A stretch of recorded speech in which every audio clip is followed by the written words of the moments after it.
धुळे ग्रामीण आमदार राघवेंद्र उर्फ रामदादा बदाने यांच्या हस्ते आंबोडे जिल्हा परिषद शाळा नवीन वर्ग खोली उद्घाटन। याबाबत अधिक वृत्त अशी की आज दिनांक 28 जुलै 2025 रोजी दुपारी 12 वाजता धुळे तालुक्यातील आंबोडे येथील जिल्हा परिषद शाळा आंबोडे येथील नवीन वर्ग खोलीचे उद्घाटन या ठिकाणी धुळे ग्रामीणचे आमदार रामदादा बदाने यांच्या हस्ते करण्यात आले। तर या प्रसंगी या ठिकाणी कार्यक्रमाप्रसंगी मुख्य कार्यकारी अधिकारी विशाल नरवाडे, भाजपा जिल्हाध्यक्ष रामकृष्ण कलाने, जिल्हा परिषद अध्यक्षा धरतीताई देवरे, माजी कृषी सभापती प्राध्यापक अरविंद जाधव सर, जिल्हा परिषद माजी सदस्य सौ मिनलताई पाटील, भाजप युवा मोर्चा राज्य उपाध्यक्ष अनिकेत पाटील, भाजप जिल्हा सरचिटणीस बाळासाहेब बदाने, जिल्हा परिषद सदस्य आशुतोष पाटील, गट विकास अधिकारी गणेश चौधरी, प्राथमिक शिक्षण अधिकारी किरण कुवर, गट शिक्षण अधिकारी बीबी घुगे, ग्राम विकास अधिकारी आंबोडे सारिका परदेशी, सरपंच आंबोडे जिजाबाई गर्दे, ग्रामसेवक भाऊसाहेब संदीप थोरात, उपसरपंच गुलाब पुंडलिक रकमे, ग्रामपंचायत सदस्य योगेश केशव यादव, प्रमिलाबाई रतन पारखे, विनोद उखा बागले, महेश गर्दे, रतन श्रीरंग पारखे, दिनेश गर्दे, भानु पहलवान, प्रदीप सरग, भैया सरग, स्कूल चेअरमन सुनील शिवाजी सरग, दिलीप निकम, नाना रुपनर, किशोर गर्दे, भास्कर बाबाजी यादव, रमेश शिवराम पवार,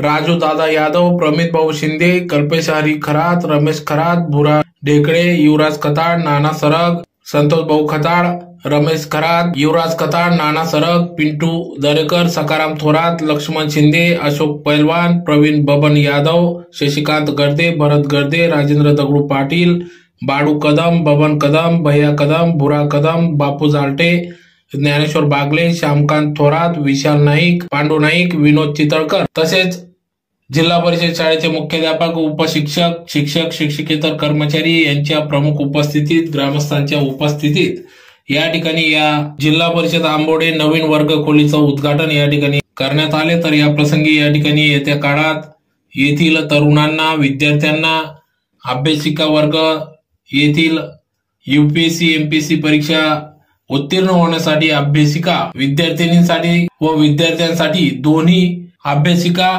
त्याचबरोबर विद्यार्थ्यांना मोठ्या स्वरूपात ग्राउंड उपलब्ध व्हावे यासाठी मी प्रयत्नशील राहील असे यावेळेस धुळे ग्रामीण आमदार राम बदाने यांनी आपल्या मनोगतातून व्यक्त केले। तर यावेळेस येत्या काळात या ठिकाणी शेतकऱ्यांसाठी शेती ओलिताखाली यावी, सिंचनासाठी या ठिकाणी विविध कालव्यांच्या माध्यमातून शेतीला पूरक असे पाणी उपलब्ध करून देण्यात येणार असल्याचे देखील त्यांनी सांगितले। तर त्याचबरोबर येथील आंबोडे लगत असलेल्या सर्व खेड्यांना जोडणारे रस्ते देखील या ठिकाणी लवकरात लवकर करून देऊ असा विश्वास त्यांनी व्यक्त केला।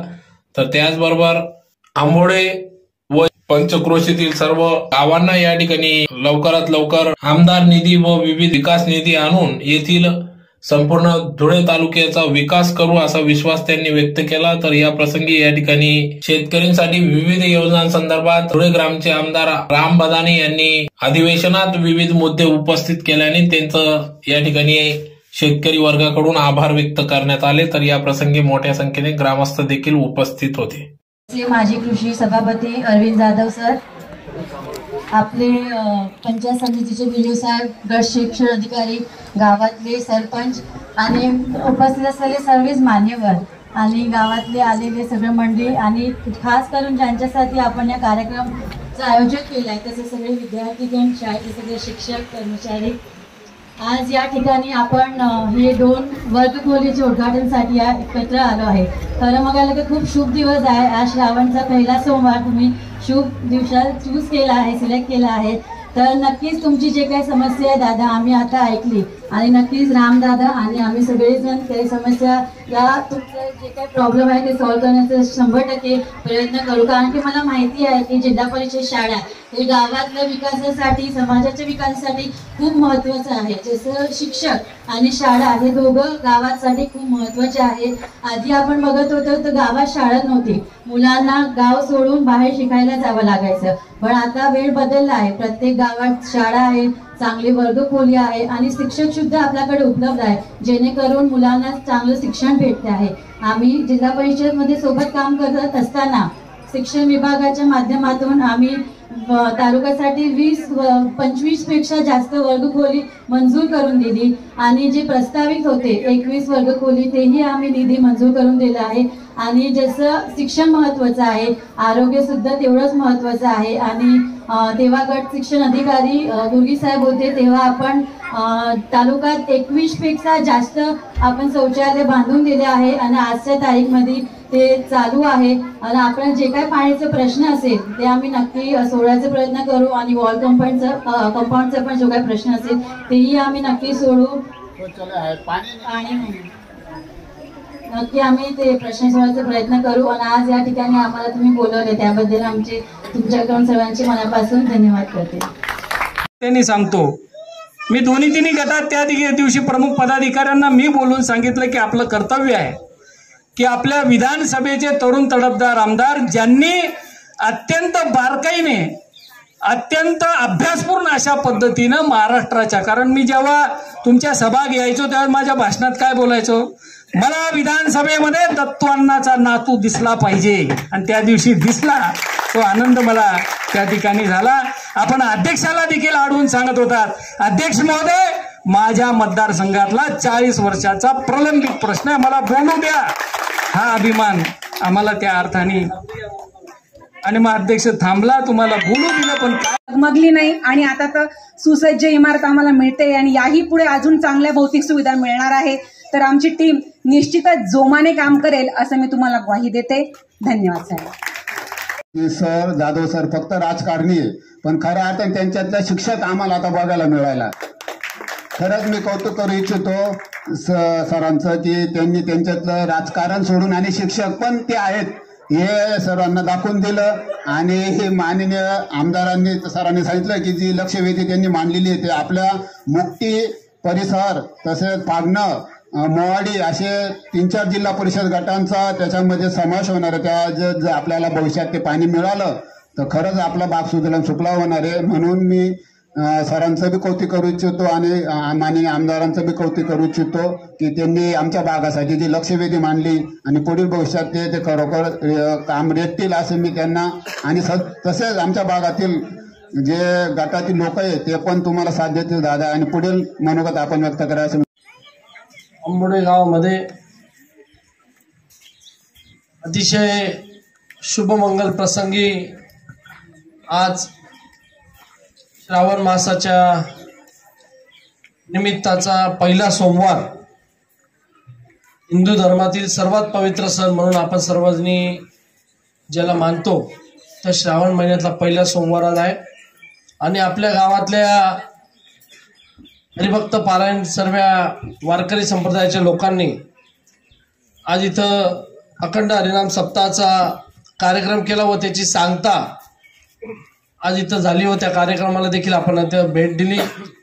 आणि काम कसं करानं ते आंबोड्यावाला असले बट असले माहिती आहे, म्हणून सप्ताहाले बनायली ना त्यांना मला लगेच जिल्हा परिषदच्या शाळेचं उद्घाटन कसं ठेवायचं आणि मग या कार्यक्रमाचा उद्घाटन जिल्हा परिषद सदस्य आदरणीय ताईसाहेब मिनल किरण पाटील किरण भैयांच्या मिसेस यांच्या निधीतून व भारतीय जनता पार्टी व महायुतीची सत्ता जिल्हा परिषदेवर होती, त्यांच्या माध्यमातून जिल्हा परिषदच्या अध्यक्षा आदरणीय धरतीताई देवरे यांच्या माध्यमातून या गावाला 2 जिल्हा परिषदच्या खोल्या प्राप्त झाल्या आणि त्याचा लोकार्पण करण्याचा एक चांगला योग हा आज आपल्या सर्वांवर आला। त्या निमित्तानं सर्वप्रथम मी आयोजकांचं वतीने हे उद्घाटन झालं, लोकार्पण झालं असं इथं घोषित करतो व अतिशय चांगल्या प्रकारचं नियोजन आपल्या सर्व ग्रामस्थांनी ग्रामपंचायतीने नियोजन केलं त्याबद्दल ग्रामपंचायतचं अभिनंदन करतो। गेल्या 18व्या वर्षापासून मी समाजकारण राजकारण करत असताना आंबोडे गावाशी माझं एकदम घनिष्ठ आणि जिव्हाळ्याचं नातं आहे। माझे आजोबा कैलासवासी अण्णासाहेब दवा पाटील यांच्या माध्यमातून 3 पिढ्याचे संबंध या आंबोड्याच्या प्रत्येक घराच्या कुटुंबासोबत माझे त्या सर्व गावकऱ्यांच्या सोबत जुळलेले आहेत। वणी मळानं नवलनगर आंबोडे इथं संजय साखर कारखाना होता आणि मग ते सगळी आंबोड्याची गँग तिथं राहायची आणि त्याशिवाय आज कैलासवासी पैलवानांची सुद्धा आम्हाला आठवण येते। भाऊ तुम्ही बोलायला लागले, पण तुम्ही आचारसंहितामध्ये काही बोलू शकत नाही. आता आचारसंहिता नाही, पोस्टमन असल्यामुळे तुम्हाला बोलता येत आहे. हा, आता पाटा पाडून घ्या तुम्ही आमचा मागण्या करून. इलेक्शन नका, नाही मला काही येता येवा नाही. ते पोस्टमन आहे बीडीओ साहेब, हे सूत्रसंचालन वाले. इलेक्शन आलं का ते म्हणतात नाही मला स्टेजवर नाही येता येणार, मला आचारसंहिता आहे. आणि इलेक्शन नसलं का मग ते सगळ्या मागण्या मागायला आता पुढे आलेले आहेत. हो, आणि आमचे इथून नंदाळ्याचे पण सर्व आमचे उपसरपंच आदरणीय संदीपभाऊ पाटील, ईश्वरभाऊ पाटील, भूषणदादा पाटील, ते पण सर्व उपस्थित आहेत. अतिशय पंचक्रोशीतील नवलनगर, वणी, मळाणे सर्व लोक इथं आवर्जून उपस्थित झालेत. शेवटी ग्रामीण भागातल्या या जिल्हा परिषद शाळांमध्ये आपण बघतो की कोणत्या करोडपतीचा मुलगा मुलगी तिथं शिकत नाही. त्या ग्रामीण भागातल्या शाळेमध्ये शेतकऱ्यांचा, कष्टकऱ्यांचा, दीनदलितांचा, आदिवासींचा मुलगा मुलगी तिथं शिकतो. आणि म्हणून या महाराष्ट्राच्या ग्रामीण भागामध्ये जिल्हा परिषद मराठी शाळेचं एक आगळं वेगळं महत्व आहे. आणि या ग्रामीण भागातल्या मुलगा मुलगी शिकला पाहिजे, तो शिक्षण करून त्याच्या पायावर उभा राहायला पाहिजे. आणि शिक्षण करून त्याच्या पायावर उभा राहिल्याच्या नंतर ना त्याचा कुटुंबाचा उदरनिर्वाह अतिशय चांगल्या प्रकारचा केला पाहिजे, याच्या भावनेतनं या ग्रामीण भागामधल्या शाळा चालू झालेल्या आहेत. आणि ह्या चालू असताना त्यांना कुठल्याही प्रकारच्या अडीअडचणी यायला नको, याच्यासाठी सरकारच्या माध्यमातून पंचायत समितीच्या स्तरावर असेल, जिल्हा परिषदच्या स्तरावर असेल किंवा ग्रामविकास खात्याच्या माध्यमातून असेल, अनेक प्रकारचा निधी देऊन या शाळांचा दर्जा अतिशय चांगल्या प्रकारचा कसा होईल याच्यासाठीचा प्रयत्न या महाराष्ट्र शासनाचा तिथं असतो. आज आपण बघतो या ग्रामीण भागातल्या आपल्या मुला मुलींनी अतिशय चांगल्या प्रकारचं आपलं इथं स्वागत केलं. त्या सर्व आपल्या चिमुकल्या मुला मुलींचं हे स्वागत बघून आपल्याला तिथं मन आप्पा भरून आला. आणि बघितल्याच्या नंतरनं हे कल्पकता त्यांच्या मनामध्ये. आम्ही अनेक शाळांना तिथं भेटी देत असतो, अनेक विज्ञान प्रदर्शनांना तिथं भेटी देत असतो, पण अशा प्रकारचं स्वागत गुगे साहेब मला नाही वाटत कुठल्या शाळेच्या उद्घाटनाच्या वेळेस किंवा कुठल्या कार्यक्रमाच्या वेळेस माझं झालं असेल. अतिशय चांगलं अभिनंदन मी तुमच्या सर्व शिक्षिका आणि सर्व शिक्षकेतर कर्मचारी तुमचं करतो. तुम्ही तुमच्या मुलांना अतिशय चांगल्या प्रकारचे शिक्षण तिथं प्रदान करतायत, शिक्षण दानाचं काम करतायत.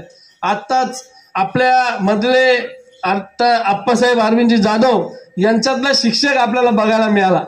जसं तुम्हाला सर्वांना पहिल्यांदा बघायला मिळाला तसं मला पण पहिल्यांदा बघायला मिळाला.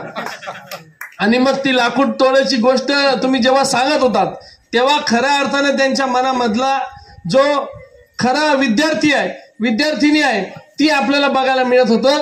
आणि कुठलंही काम जर आपण मनापासून केलं तर 100% आपण जीव ओतून केलं तर परमेश्वर सुद्धा त्याला साथ देतो.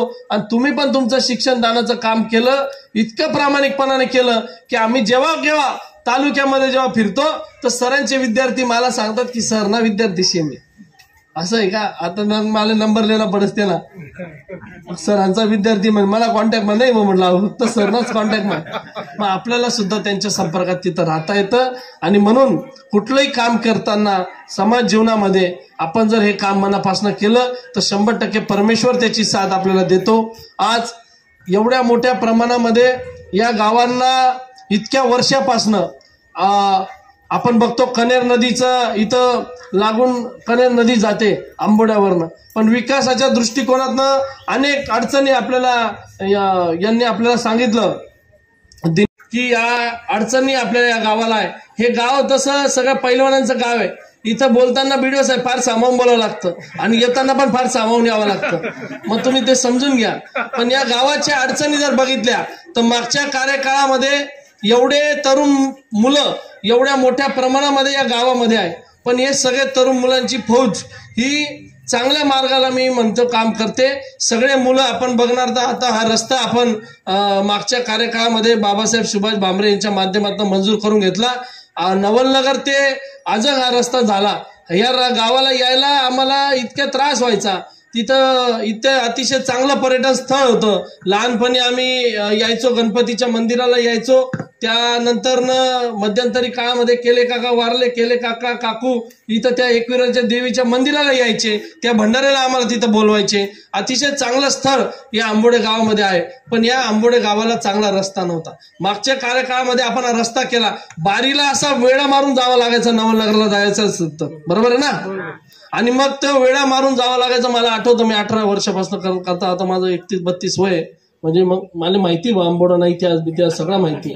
आणि मग हा इतिहास जाणत असताना त्यावेळेच थोडं खालच्या पातळीचं राजकारण थोडंसं झालं होतं, म्हणून थोडं कार्यकाळ मागच्या काळामध्ये राजकारणामुळे गावाचा विकास खुंटला होता. पण आता 100% भारतीय जनता पार्टी व महायुतीची सत्ता या महाराष्ट्रामध्ये आहे. आणि म्हणून आंबोडे सहित या धुळे तालुक्याचा विकास करण्यासाठी आपल्याला येणाऱ्या काळामध्ये सर्वांना कटिबद्ध व्हायचंय. आणि त्याच्या माध्यमातून येणाऱ्या काळामध्ये शेतीविषयक शेतकऱ्यांच्या ज्या समस्या असतील, काही तरुण मित्रांच्या समस्या असतील, काही मुला मुलींच्या विद्यार्थ्यांच्या समस्या असतील, अशा सर्वांच्या समस्यांना आपल्याला येणाऱ्या काळामध्ये तोंड द्यावं लागणार आहे. आपण बघतो मी विधानसभेच्या आत्ताच अधिवेशनामध्ये एवढ्या मोठ्या प्रमाणामध्ये हा जो पट्टा होता, एवढ्या मोठ्या प्रमाणामध्ये 40 वर्षापासून तो प्रलंबित होता. आज आपण बघतो तिकडचे खोरदड, मोरदड, तांडा, चांदे, निमगुळ, तरवाडे, नाणे, सीताने, शिरूड, निमगुळ, धामणगाव एवढ्या मोठ्या प्रमाणामध्ये त्या पाटचाऱ्या कोरल्या होत्या. इथं भैयासाहेब पाटील उपसभापती खोरदडचे उपस्थित आहेत. पण त्यांना पण माहिती आहे की आम्हाला खरीपाचं आरक्षण मिळायचं, रब्बीचं मिळायचं नाही, उन्हाळ्याचे 2-3 आवर्तन मिळायचे नाही, पण फक्त खरीपाचं मिळायचं. म्हणून आपण त्यांना बारमाही जर आपल्याला शेती करायची असेल, शेतकऱ्याच्या जीवनामध्ये परिवर्तन करायचं असेल, आमचे नवीन तरुण शेतकऱ्यांना जर त्यांच्या शेतीमधनं आपल्याला बारमाही त्यांना उभं करायचं असेल तर त्यांना आपल्याला बारमाही पाणी उपलब्ध करून द्यावं लागेल. आणि म्हणून तो प्रश्न आम्ही तिथं उपस्थित केला की गिरणाच्या पांजण डाव्या कालवाच्या वाढ विस्तार मधनं आम्हाला 0.7 TMC पाणी तिथं मिळालं पाहिजे आणि त्या परिसराचा तिथं कायापालट होते. दुसरं आपण 2.5 TMC पाणी हे अंचाळे आणि कायकड्याच्या धरणासाठी मागितलं आणि तिथून पाईपलाईनच्या दृष्टिकोनातून आपल्या कनेर नदीच्या माध्यमातून हा सर्व परिसर अंचाळे, चिचखेडे, अंचाळे तांडा, सावळी तांडा, बिडाई, बिडाणं, मुकटी, नंदाळ, तिकडं तुमचं नगाव खुर्द, तिकडं आंबोडे, नवलनगर, नावरा, नावरी, सातर्ले, विश्वनाथ, मोवाडी हे सगळ्या गावांना, फागणे, आजंग हे सगळे गावं हे त्या दोघी धरणांच्या लाभक क्षेत्रामध्ये येऊ शकतात.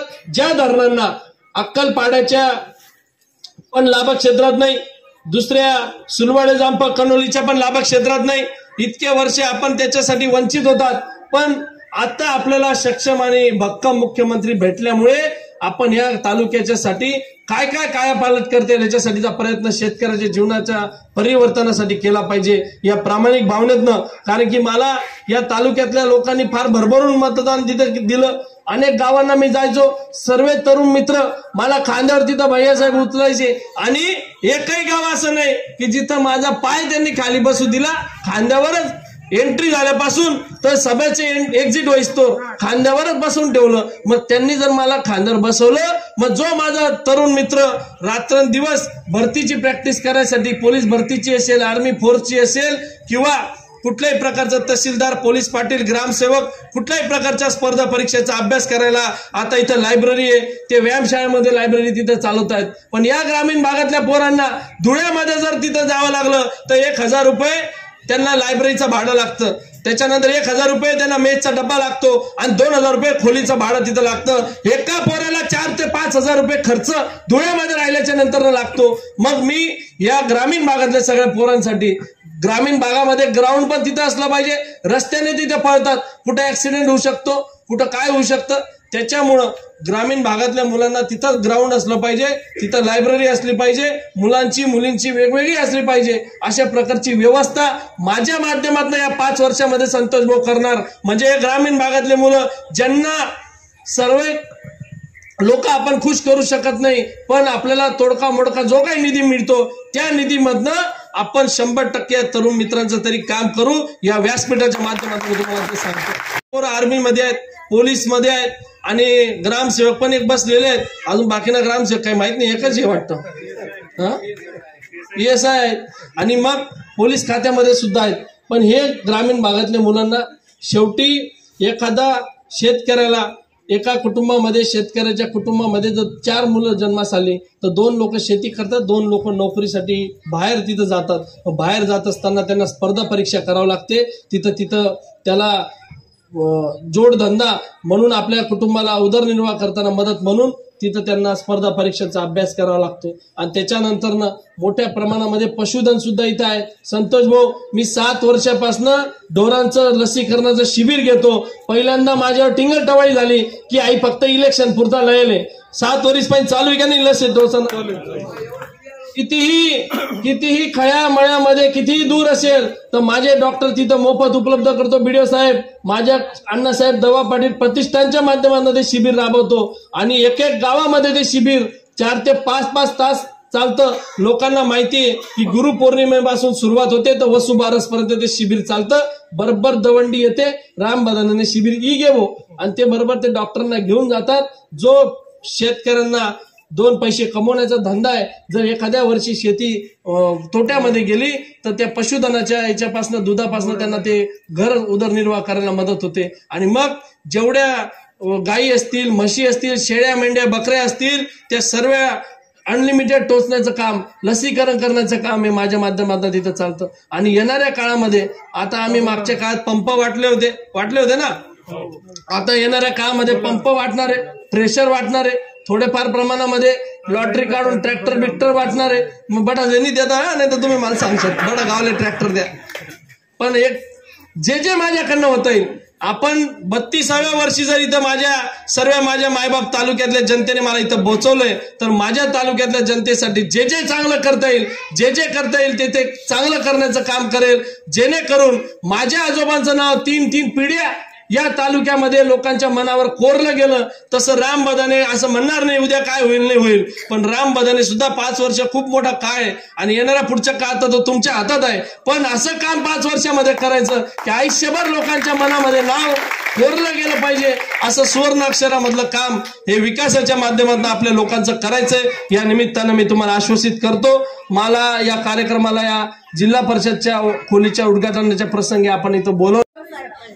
तुम्ही तिथं दर्जा वाढवा जेणेकरून लोकांच्या मनामध्ये विश्वास झाला पाहिजे की इंग्लिश मीडियम पेक्षा, मी स्वतः मराठी मीडियमचा विद्यार्थी आहे, इंग्लिश मीडियम पेक्षा आपला मुलगा आपल्या घरात आल्यानंतर त्याच्याशी आपल्याला बोलता आला पाहिजे. तुम्ही बोलताय का इंग्लिश?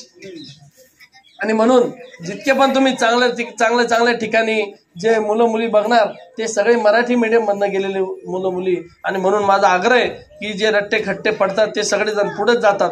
आणि तिथं मी म्हणत नाही तिथं पडत नाही असं, ते आधी काही मला अनुभव नाही इंग्लिश मिडियमना, पण मला म्हणणं आहे की इंग्लिश मिडियम पेक्षा मराठी मिडियम फार चांगलं असतं. तो वाद तो मना बी घरमा चालू आहे. मना घरवाला सांगतस इंग्लिश मिडियम पोरगा टाका, मी सांगत मराठी मिडियम मध्ये टाकायचा पोरगा. मग प्रत्येकाचा आहे तर ते तुमचा निर्णय आहे, तो कोणाचा मुलगा कोणत्या मिडियमला जाईल. पण माझी विनंती आहे की मराठी मिडियम मधनं या जिल्हा परिषद मधनं अनेक वैभवशाली आता इतिहास आहे की अतिशय चांगल्या प्रकारचे लोक तिथं घडले. आप्पासाहेबांनी अतिशय चांगल्या प्रकारचं मनोगत व्यक्त केलं आणि असं